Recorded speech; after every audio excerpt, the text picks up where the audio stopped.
Hi, and welcome to today's Ask Pastor Steve.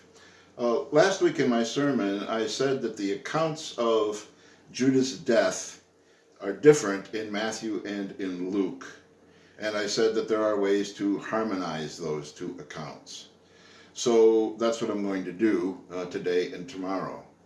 But first, I want to point out that in the ancient world, details of stories weren't all that important. The important thing was the main point that the story is making.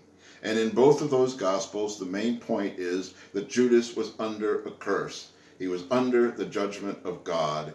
He did not end well. Okay, that's the main point.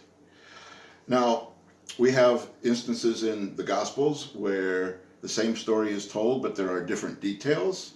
For instance, the casting out of demons in one Gospel says it's one man that the demons were cast out of. Another Gospel said it was two men. Well, this is because different eyewitnesses remember things differently. But the main point is that demons were indeed cast out.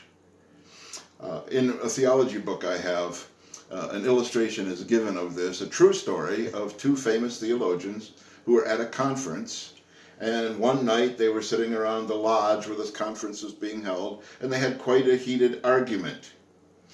Afterwards, people who weren't there were asking the people who were there, who saw it, what was the argument about?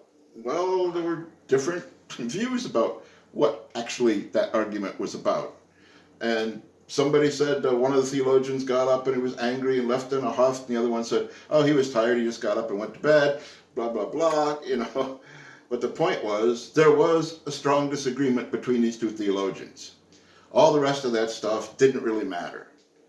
So the important thing about these stories about Judas is that Judas was cursed and under the judgment of God. Okay.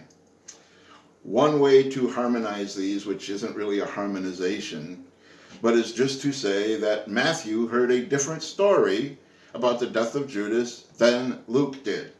When Luke researched it, he came up with this other story. Should that bother us? Well, God included both of those stories in the Gospels. So God obviously isn't bothered by that. God is saying that the main point is that Judas was under the judgment of God. Okay? If different people heard different stories about the death of Judas, so be it. That doesn't change the main point that God wants to get across. And God included both of those stories in the Bible. Now, tomorrow we will talk about how to actually harmonize the stories and make them make sense together, but I wanted to say all that first. All right, we'll see you tomorrow. Bye-bye.